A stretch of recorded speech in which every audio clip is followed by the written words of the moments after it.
السلام عليكم ورحمة الله وبركاته، أهلا بيكم. لكل زوجة زوجها مر بظروف صعبة، أو قعد من شغله، أو عنده أزمة مادية، أو مريض وقاعد في البيت، وقفي جنبه، عينيه على الظهر، ما تعنيش الظهر عليه.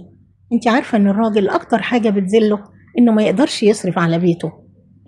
في بعض البنات بتتطلق فقط لأنه مش قادر يصرف، لأن ظروفه صعبة، لأن مرتبه قليل، ونسيت تماما إن النبي صلى الله عليه وسلم قعد شهر كامل من الهلال إلى الهلال لا يوقد في بيته نار، لأن مفيش حاجة يطبخوها، كانوا عايشين على التمر والمية، مفيش أي حاجة تانية. ومرة من المرات النبي صلى الله عليه وسلم جاله ضيف، لف بيه على زوجاته كلهم ملقيش حاجة، فالنبي صلى الله عليه وسلم سأل الصحابة: من يكرم ضيف رسول الله؟